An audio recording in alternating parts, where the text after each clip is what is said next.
Hello and welcome to the Magical Learning Podcast. As you can see, we've got a few team members on today's podcast, very excited, and a wonderful guest.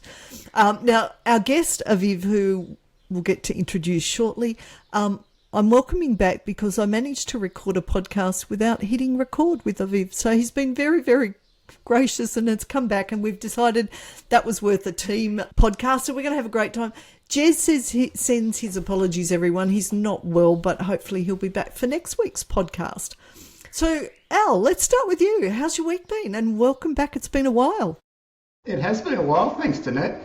I've had a kind of an exciting week. Well, on the weekend I went out on my e-foil, which is like an electric surfboard, got a little bit more adventurous, rode a wave up near the rocks and ended up on the rocks, which for anybody watching can see, I've got a good cut on my wrist. As I was sitting on the rocks, I was picturing maybe a helicopter coming to rescue me. It was a guy similar age to me with a knee brace who came in nice and steady and walked me out of there nice and slowly and took very good care of me. I was very grateful. So that was my first time being rescued. Well, I'm glad you're safe and well, and I'm glad that nothing too bad happened when you hit the rocks. So, and it's great to see you back too, Al. Welcome. And Graham, how's your week been? Hi everyone. Yeah, I've had a good week. Some good news in amongst some average news, which has been great. Have managed to avoid, Al, every time I hear you talk about an e-foil, I don't know why, probably because of what's going on between my ears, which is a different story in itself. But I think of vaping, like e-cigarettes. Don't ask me why. There's something in there that I need to. Yeah, I just need to get some help with. But I'm very grateful that you are still with us, and we don't have time today, but I'd love to explore the conversation that you had with your darling wife after. But maybe yes. when we've got a few hours to unpack that. And for those who may be watching the video and are wondering, I'm just doing a weird sort of Movember thing. That's all I've got. Welcome back. And Aviv, welcome to our podcast, and I'm glad we've hit record this time. Now, Aviv Palti has written the wonderful book Empowered, and it's all about an amazing life adventure and business that Aviv has created. So, Aviv, I'm going to let you introduce yourself, and I'm going to start by getting you to tell us a little bit about your journey too. Sure, absolutely. Thanks for having me back, Danette. I appreciate that, and it's great to be joined by Alan and Graham as well. So I don't know which part of the journey you want me to start at, but I'm happy to start with the Cambodia part, which is probably the most important thing about Empowered. The book that I wrote, the full title of the book is Empowered, A New Generation of Leaders. And I'm a big believer that the universe puts you where you need to be at the right time, and most of us either pick it up and go with it or reject it and say, no, that's not my plan. But the universe put Cambodia in our path, and it was totally unplanned. We have two daughters. My wife Michelle and I have two daughters. Steph is our youngest, Jess is our oldest. And when Steph, our youngest, was in high school, she was 14 years old. She wanted to go on a school trip to volunteer to build houses for Cambodian rural villages, and the school rejected her application, and she came home very upset. And we decided that what we could do as a family is go to Cambodia and volunteer, make it a volunteer mission for ourselves. And so we turned up in Cambodia 2 months later. 6 of us travelled to Cambodia. We taught English at a free English school in the countryside outside of Siem Reap, and those 2 weeks that we taught really changed our lives. We have very little, we thought, with the Khmer people because we are not of Khmer heritage. We don't share a nationality, a religion, a like for the foods, and all of a sudden we found a lot in common with them. And we found that the students that we had were the children of the survivors of the Khmer Rouge regime, and so their parents were not able to go to school because the schools and universities were closed. And so the only things their parents could do was really to earn money was to work on their rice fields or look after the buffalo and work in constructions. And as these parents worked in the searing sun and the pouring rain, of course their bodies wore out quicker, they got older quicker, and they started really understanding the economic hardship that comes with a lack of education. So they encouraged their kids to go to school because they understood that education will change their lives. And so we rocked up at the schools, at the classes at 6:30 in the morning. There were 60 to 70 kids waiting for us in the class at 6:30 in the morning. That obviously doesn't happen here in Australia. We taught the morning sessions. We went back to town for a bit of a rest, came back for the afternoon, and we taught until 7:30 at night. And there were always hundreds of kids in the school waiting to talk to us and learn. And we understood that education is really critical for them, and we were sharing the knowledge we had. We have some educators in our family, so we had some pretty good lesson plans, and as word went out that this Australian family was teaching, lots and more kids came in from the villages to this free school, and we left Cambodia after 2 weeks feeling like we've left a part of us behind. I always say to people, we go to Bali, you come back with a suntan, a couple of weeks later it washes off. We went to Cambodia, a couple of weeks later we came back, and the suntan is under our skin. It's there forever, it doesn't go away, and we made some amazing connections. So that's really was the start of our journey in Cambodia. We went back 3 or 4 more times over the next couple of years and taught at the same school, and then we decided the best way we could create sustainable change was to set up our own NGO, our own non-government organisation, so we can actually be accountable and transparent in what we do and create that long-lasting impact that only education can bring. Love that. That's a great introduction.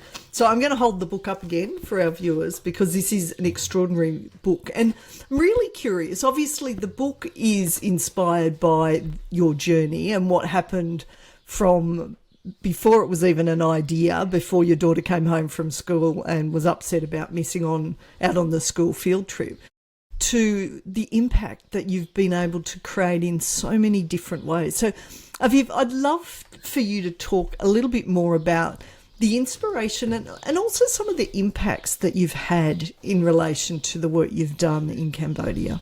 So with the life experience I've got, I started my own company when I was 19. I'm a CEO of a company which is called Lifestyle Brands. It's a homewares company, and we distribute product to national retailers, international retailers, and independent retailers. And the business is 41 years old this year. And you can imagine a 41-year-old business, you've got a lot of adaptations to make sure that you last the distance. And we're very fortunate to have an incredible team. So we've built a team. The average tenure for our team members is 18 years, which is extraordinary, because we understand the value of the individual. So I took that knowledge that I've acquired as a business owner with us to Cambodia, and the vision of Cambodia Rural Student Trust, which is the name of the NGO, or CRST for short. The vision was to break the poverty cycle through education by educating future leaders. So for us, it's really all about the education and the leadership opportunities, because to make sustainable change, education is not enough. We need to do more than that. So we set up the NGO in a business fashion, and we went back to the school when we told through with the director of the school, we told the students that we have a registered NGO. Whoever wants to come and study with us in town, we will sponsor you to go to a private high school, and then when you graduate to a private university, so you can graduate with a bachelor's degree. And we guarantee that we'll fund you and we'll give you a monthly living allowance. You can live away from your family, live in town, and give you full health care. So we'll take care of you, and you just have to focus on your studies. And 22 students went home, came back and said, yep, mum and dad said I can relocate to town, and that's what they did. And so we started CRST, and then I said to the students that really the vision we have is for them to run the NGO. And imagine they're in high school, and typically years 11 and 12, and they said, we don't know how to run an NGO, we're just students. And I said, well, it's very easy. Running an NGO is just like running a business without a need to make a profit. They said, we don't know how to run a business either. So we set it up a bit like the government, I suppose, because everybody understands how the government in Cambodia works. I said, there's a Prime Minister, you'll be the NGO manager. There's a Deputy Prime Minister, you'll be the Assistant NGO Manager. Education Minister, we now have an Education Manager, a Health Manager, Community Service Manager. So all of these students had roles. And I said, we are going to teach you how to lead and manage an organisation that can create impact for yourself and for others, and learn lessons that other students in this school will not be able to learn until much later in life. So every student had a list of duties they had to do, and I said, we call this a job description. This is how you do what you need to do, and we call that a job process. And this is when you know the job has been done, and we call those KPIs, key performance indicators. And so all of these students really got a lot of business set up into them while they were still in high school to understand their responsibility. And in addition to their studies, which was their primary responsibility, they understood that it was really up to them to help develop Cambodia by utilising our support to go and take their knowledge to share with others. So within a few months of setting up the NGO and getting started, we started our volunteer department, our community service department, and our students, the team that was looking after that department went to the countryside, spoke with village leaders and other NGOs, and found families we could build houses for. And we funded the houses, they're typical Khmer country houses made of timber and palm leaves and bamboo. And in just one day, our students built a house for this impoverished rural family. And it was a tiring day, but at the end of it, this family had a home to live in rather than living under tarpaulins. And you can imagine all of the villagers coming around to see this bunch of high school students building a house with passion and commitment. And they didn't understand how it's possible that high school students can get together and do that. And they explained that they're a part of this incredible NGO that gives them the life skills and the planning skills, communication, leadership and management to be able to go and help other people and use their education to inspire others as well. And that was really how we started the NGO, with the vision of educating future leaders by sharing the knowledge, extensive mentoring, so using on the one hand, the formal education, and then on the other hand, the life skills education, which is something which we need to instill in young adults really all over the world. It's really quite lacking. As these students graduated, they moved into university. A new cohort joined us in high school and university, and the NGO started to grow, and we started to diversify what we do and create more impact. Such a great story. Every time I hear you talk, Aviv, I'm just so inspired. So I'm curious, this is such a fabulous book. How did you go about choosing the chapters? Sort of what was your focus for writing this book? Well, I really wanted to write a book that was going to be very visual for the reader, that would really take them on the journey. And I see myself as really the storyteller. I'm the narrator of the story. The story is not about me. It's about these extraordinary young adults who make the decision that they're going to follow the path of education to break their poverty cycle for their family. And it's about their commitment to the fact that they understand that it is up to them to help develop Cambodia. It's not up to foreigners to come and help. It's not just up to the government. It's really up to the citizens themselves to contribute. And in the book, I've incorporated a lot of their stories. We have a program called the Ambassador Program, where students get nowadays to travel overseas and share their stories in other countries. And I've included some of those stories in there as well, because they tell the stories really well, where they've come from, where they are, what education's done for them, and where they're going. So when I wrote the book, it was really all about becoming their voice and teaching, showing other people around the world that young adults need a lot of guidance, and we have a lot of youth issues in every society, Australia included. And the key is really us, the previous generations. What are we doing to engage our youth and to empower our youth to show them that this is what life is about, and not let them think like, you've done it, but you don't understand, I'll never be able to walk in your shoes. You don't have to walk in my shoes, you have to walk in your own. I'll give you the shoes, you can walk in them, and you can make it your own journey. And so really what this book is about, and the way I selected the chapters, is to tell the story from beginning to end, but not as a diary, but as an evolving storyline. This is how we ended up in Cambodia. Why would an Australian family go to Cambodia out of the blue? This is why we kept coming back. And this is how we educate our students about their social responsibilities, how we select new students to join the NGO, and all the different activities that we now do in society. The book is written as a leadership book. So at the end of every chapter, there's leadership takeaways. So the reader can really understand this is the story, that's what happened here, but these are the leadership lessons that we're distilling from this, that you can walk away with the knowledge that it has. And it's designed to be a very inspirational book, to understand that if a group of young adults, 100 adults young adults in Cambodia, can follow this process and empower their lives from poverty to middle class in 8 years, from the rice fields to the boardrooms, from the fishing boats to government ministries. If they have got that opportunity to do that, imagine what we could do in our own society as well. So it's designed to be an inspirational book as well as educational. And it definitely ticks the box on both of those. So Al, I'm going to hand over to you for your question. Your story is incredible, Aviv. I'm just wondering if you could tell us a little bit about your leadership philosophy, please. That's an excellent question, Al. I'm a big believer in the power of teams. I'm a big believer in the power of we, not me. And I think it's really, really important that people understand that achieve a lot more when we do it together. And we may, as leaders, have the responsibility of having a great vision. And then a lot of people go around trying to sell their dreams. And I believe that my role as a leader is really to share the vision, not sell the dream, which means that if I'm able to communicate effectively with the people that I'm interacting with, I really need to share with them, this is why we should do what we should do, and this is what's in it for you and for the community and for really the whole of society nationally. And so my philosophy is very much engaging people, sharing the vision with them, and then being able to say to them, now, what would you like to bring? How can we work on this together? So it's a collaboration. And of course, as people collaborate, they own whatever it is they do. It's not just I'm working for someone. They understand this is their responsibility. But they also have the ability to say, can you help me with this? Because now you're collaborating, they don't feel like they need to have all the answers. So it really is about utilizing the power of a team to say, we can work on this together, but you can still own whatever it is and be the best you can be. And when you need to supplement the skill sets, there are other people around you to support you. I'm a firm believer that we don't know what we don't know. And it's really, really important to give everybody the opportunity of exploring and experimenting to find out for themselves. And as we say in our NGO, there are no mistakes, only lessons. So no matter how tragic it all is, what's the lesson we got out of that? So now we can go away and assess how we do things better. So we packaged all of that up, Al, into what we call the 5 simple steps. Dream big, plan, act, correct, continue.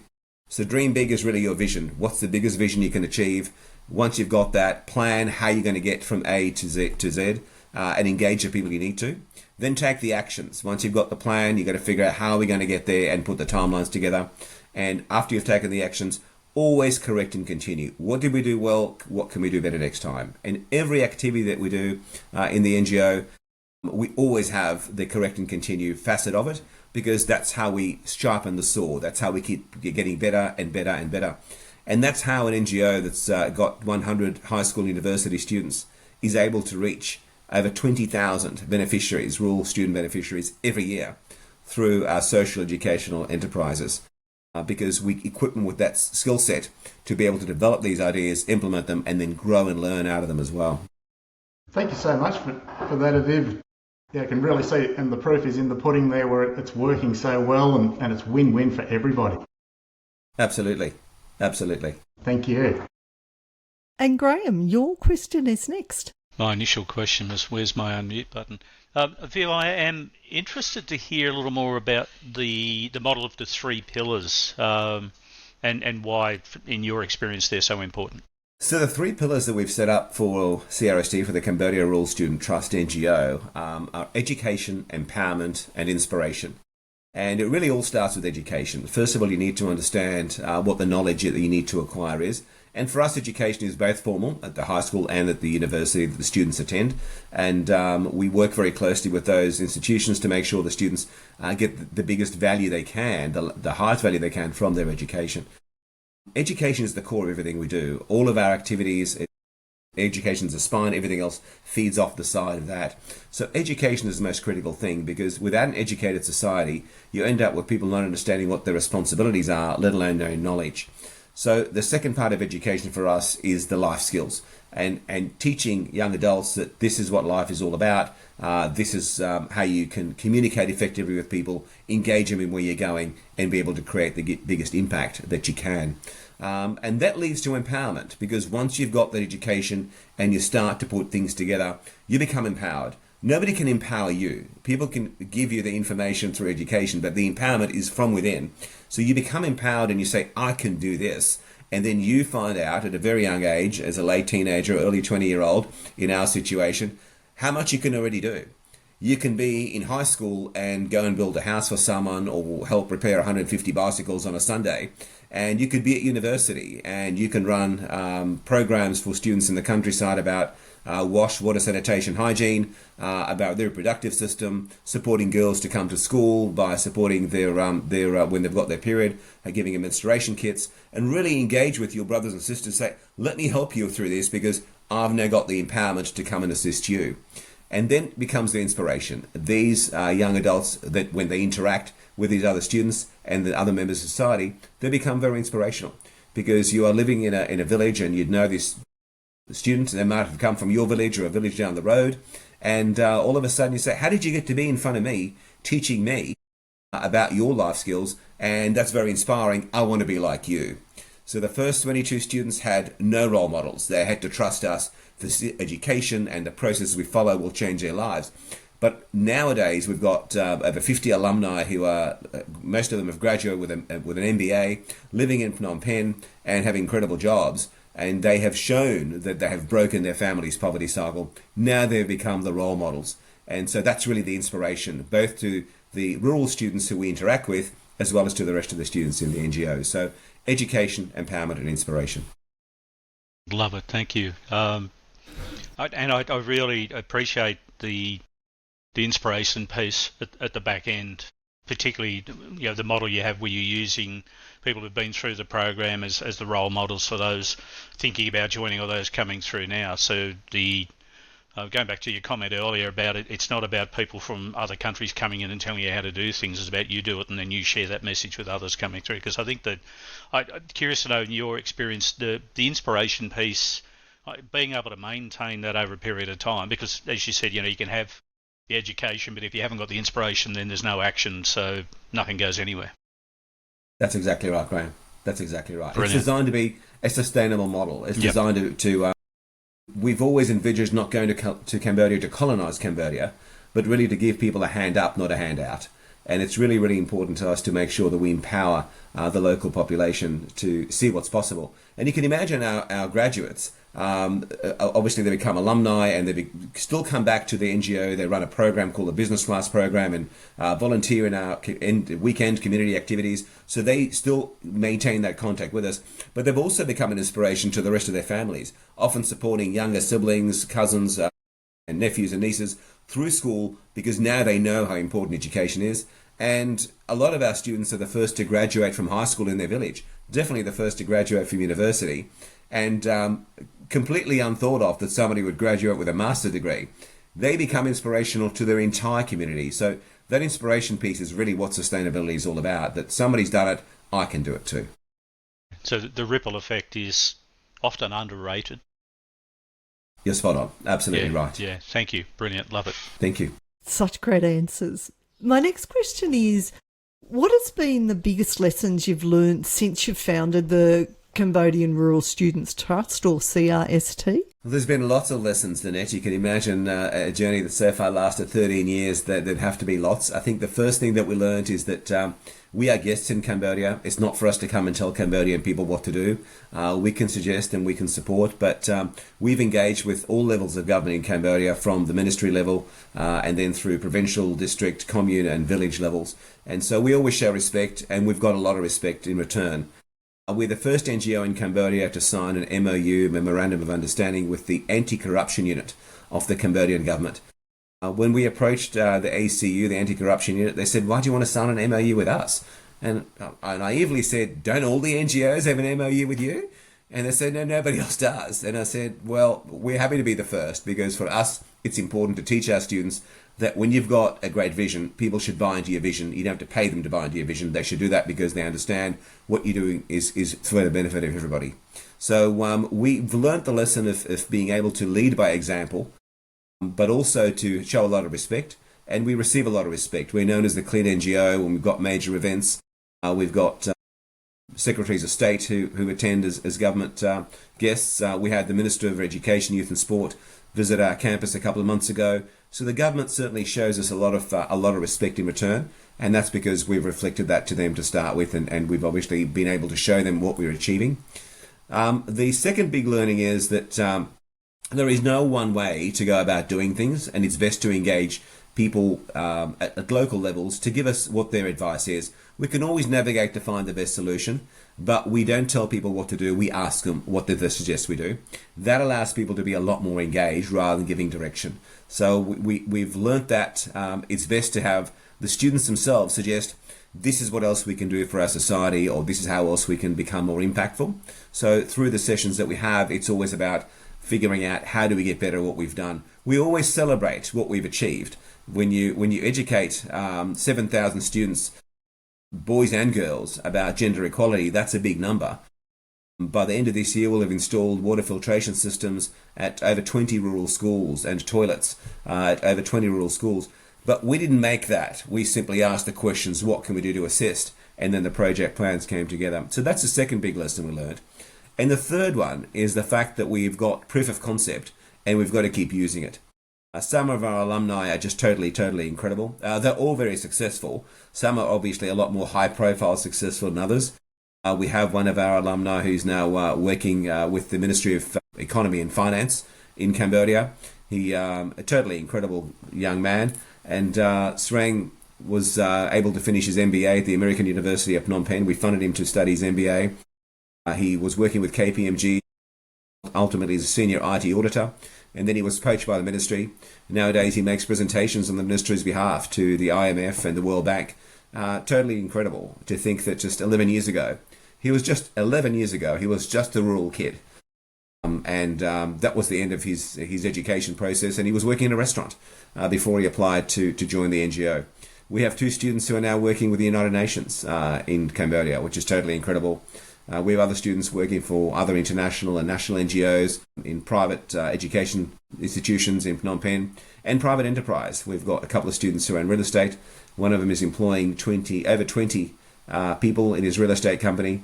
And these people just 10 or 11 years ago were literally just high school students and going to school in the morning, helping mum and dad in the rice fields or looking after the buffalo in the afternoon and hoping to be able to finish high school before the family gave them pressure to drop out and earn some money because we need to make ends meet. And they bought into the vision of this is the power of education, and the family supported them, and now they're paying it back in dividends. Love that, and there's such great lessons, and yeah, your story is incredible. So Aviv, we're just about at the end, but I'm really curious, is there anything else you'd like to share with our listeners and our viewers? Yeah, absolutely. I think that the biggest thing I'd like to share, Danette, is the fact that if it can be done, if it's been done, it can be done elsewhere. And if it can be done in a developing country, imagine what we can do in our developed countries, where we've got so much more resource available to us. And if we simply decide to collaborate, we can create such an awesome society. And we can really use each other's gifts to fill each other's gaps. And once we do that, everybody rises. The tide comes in and the whole of society gets the benefit. And so the biggest lesson is that we'd love to share is that if it's been done before, if it's been done in a developing country, let's figure out what we can do for our own communities, and we can start doing that as individuals right now. We don't have to wait, as we say in our NGO, until there's a magic moment in life. In our students' case, we don't have to wait for the magic moment to be when you graduate, when you get a job, when you start to earn money. The magic moment is today. It's right now. What can you do to improve yourself and to help other people? So that's really what we like to share, is that it's all of our responsibilities to create the sort of society we want to live in. I love that. That is so awesome. So I'm going to go round the room and just sort of check in on the takeaway. So Al, can I start with you? What are you going to take away from today's discussion? Oh, thank you so much, Aviv. You've really inspired me to dream big. I'm currently working in the RTO, and only like yesterday an email came through saying they want to create a program for young people entering the workforce, and my name came up as the trainer, and I'm just looking at your steps there of dreaming big, possibly believing in myself in the first place, planning, putting it into action and seeing how it goes and correct it and see where that goes. So thank you so much for today. That's really fantastic. Congratulations. Thank you. And Graham, what about you?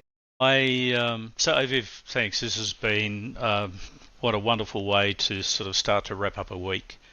One of the phrases that came to mind when you were sharing part of your experience was and I don't know where it came from, the saying that the bad things happen when good people do nothing. And I don't necessarily buy into that. And at the same time, I think your story, your experience, the efforts of yourself and all of the other people involved, the students, the communities, is just what a beautiful example of what's possible. Very humbling, but just a wonderful example. So I love the 3 pillars and the fact that it's almost like a self-fulfilling prophecy, because education is the thing that helps us feel a little more empowered, and that empowerment can also trigger that sense of inspiration in ourselves and then others. So like once you start with that education piece, everything becomes a little bit easier. So much to take away from it, but thank you. Just thanks for being here. Thank you for being who you are, and for contributing as you have done. Very grateful. Thank you, Graham. And my takeaway, and so many, but I love that saying that you said, the magic moment is today. So we get to choose every day, do we make a difference? And I would like to add that your beautiful book, Empowered, A New Generation of Leaders, this should be required reading, not only at universities, but also at schools, just to show the potential of, when we collaborate, what we can create. So it's such a beautiful read, Aviv. Now, I'd love for you to share what, anything else you'd like to share, and then I'll ask one more question. Sure. It's interesting you say about the schools picking up the book. We're actually translating the book into Khmer, the language in Cambodia, and it'll be released early next year. And the idea is to really inspire a lot more students in Cambodia to pick up the book and see what's possible, to see what's been done, and to have them join this concept of we the people can do so much for ourselves, and support our social leaders, our government leaders, in creating the society that we want to live in. So we are going to be spreading that book through Cambodia next year, which will be absolutely fantastic. I think that for me, the key takeaway in all of this, to be honest, is that it's interesting. Al said he's got to believe in himself. I don't have a lack of self-belief, but I do have I'm averse to putting myself out. And before I wrote the book, I was pretty much under the radar, and I was quite happy to stay that way. And when we started working in Cambodia, we didn't share with people what we do. We just did what we did. And then it was one of our team members who said to us, you have to share with people. It's very inspirational. They'll want to join you, support your activities, whether it's in person or whether it's financially. You've got to share this story. It's a great story to share. And so we started telling people what we do, and it just grew into a foundation here in Australia, which supports a lot of our activities in Cambodia. So for me, the biggest lesson out of all of this is that sometimes you've just got to put yourself out there and share what you do. And the reason I don't feel that it's my story to share is because at the end of the day, I'm just doing what I'm doing. I'm living a life like everybody else. I'm not special. I'm just an ordinary person, but I'm just living a life that if I can inspire other people to say this is possible, I'll like to do it, then I'm happy to put myself out there too. Oh, I love that. So, Aviv, I'm reckoning there's probably going to be some viewers and listeners that would like to reach out to you, and also to learn more about your foundation. So where would be the best places for them to do that? The best place would be to go to Google. If you Google Cambodia Rural Students Trust, the NGO will come up. Otherwise, you can just Google CRSTNGO.org. And if you want to have a look at the book, Empowered is now on Booktopia, also on Amazon. And so if you just type in Empowered and my name, Aviv Palti, or Empowered, A New Generation of Leaders, that'll come up, and there'll be all the links that can follow. We'd love to hear from you, and we're very proactive in following up any inquiries. And if any of the listeners happen to travel to Cambodia and want to spend some time with the team in Siem Reap, we have a project called Project V, the Volunteer Experience, and they're happy to share what they do and how we work, and inspire everybody else to see what's possible. That, Aviv, that's awesome. So can I say thank you so much for joining us. It's been a wonderful, wonderful podcast. And to all of our wonderful listeners and viewers, wishing you all a magical week.